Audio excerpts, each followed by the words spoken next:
നമസ്കാരം. Raf talk ഫുട്ബോളിലേക്ക് എവർക്കും സ്വാഗതം. എന്തൊക്കെ കാഴ്ചകളാണല്ലേ! മെസ്സിയും കാസമിറോയും ഒരുമിച്ച് കളിക്കുന്നു. കാസമിറോ വല്ലാത്തൊരു മാനസികാവസ്ഥയിലെന്ന് തോന്നുന്നു മെസ്സിയെ സ്വന്തം ടീമിൽ കാണുന്നതിൽ. കഴിഞ്ഞ കളിയിലുണ്ടായിരുന്നു, പക്ഷെ അത് സബ്സ്റ്റിറ്റ്യൂട്ട് റോളിലാണ് മെസ്സി വന്നത്. ഈ കളിയിൽ മെസ്സി സ്റ്റാർട്ട് ചെയ്തു. ടീം പുറകെ പോയതിനു ശേഷം മെസ്സിയുടെ ഗോള് വന്നു. മെസ്സി ഇരട്ട ഗോളുകളും അസിസ്റ്റും ഒക്കെ ആയിട്ട് പിന്നെ കത്തി.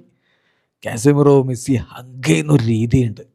ഓ, മെസ്സിയോട് അദ്ദേഹം ഇടപഴകുന്ന രീതി ശരിക്കും മെസ്സിയുടെ കളി കണ്ട് കിളിപോയ മട്ടിലാണ് കാസമിറോയുടെ ഓരോ ചലനങ്ങളും. പക്ഷെ കളിക്ക് ശേഷം കാസമിറോ അത് പറയുകയും ചെയ്തു.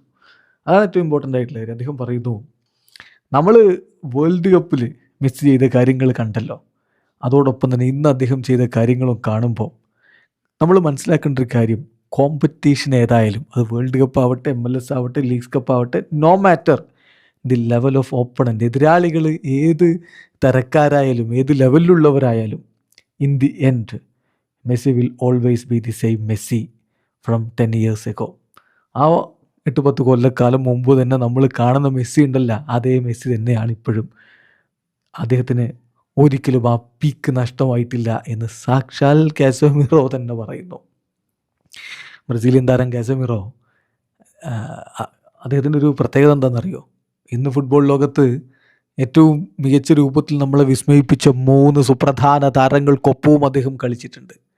ക്രിസ്ത്യാനോയുടെ ടീംമേറ്റ് ആയിരുന്നില്ലേ റയൽ മാഡ്രിഡിൽ? നെയ്മർ ജൂനിയറുടെ ടീംമേറ്റ് ആയിരുന്നില്ലേ ബ്രസീലിയൻ ദേശീയ ടീമിൽ? ഇപ്പോഴിതാ ലിയോ മെസ്സിക്കൊപ്പവും കളിക്കുന്നു.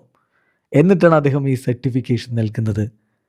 മെസ്സിക്കൊരിക്കലും ആ പീക്ക് നഷ്ടമായിട്ടില്ല, സ്റ്റിൽ മെസ്സി അദ്ദേഹത്തിൻ്റെ പീക്കിലാണ് എന്ന്. ഏതായാലും കഴിഞ്ഞ കളിയിൽ കാസമിറോ അത്ര മികച്ചൊരു പെർഫോമൻസ് ആയിരുന്നില്ല. അദ്ദേഹത്തിൻ്റെ ഓൺ ഗോളൊക്കെ വന്നു, ടീമിൻ്റെ ജയം നഷ്ടമായി. പക്ഷേ ഈ കളിയിലോ മികച്ച പെർഫോമൻസ് തന്നെ കാസമിറോയും പുറത്തെടുത്തിട്ടുണ്ട്. കളിയിൽ 75 ടച്ചുകൾ, 59 ആക്യുറേറ്റ് പാസുകൾ എന്ന് പറയുമ്പോൾ 94% ആക്യുറേറ്റ് പാസസ്, ഒരു കീ പാസ് അദ്ദേഹം കൊടുത്തു, 4 ഡ്യുവൽസ് വിൻ ചെയ്തു, 2 ടാക്കിളുകൾ, 2 ഇൻ്റർസെപ്ഷൻസ്, 3 ക്ലിയറൻസുകൾ, 6 റിക്കവറീസും അദ്ദേഹം നടത്തുകയുണ്ടായി. സോ അദ്ദേഹത്തിൻ്റെ മികവ് അവിടെ കാണുന്നു. 34-കാരനായിട്ടുള്ള കാസമിറോ മറ്റെല്ലാ മധ്യനിരക്കാരെക്കാളും മികവിൽ അവിടെ കളിക്കുന്ന കാഴ്ചയാണ് നമ്മൾ കണ്ടത്. വീഡിയോ അവസാനിക്കുന്നു. ഫുട്ബോൾ ലോകത്തെ കൂടുതൽ വിശേഷങ്ങളുമായി റാഫ് ടോക്സ് എഴുതാം.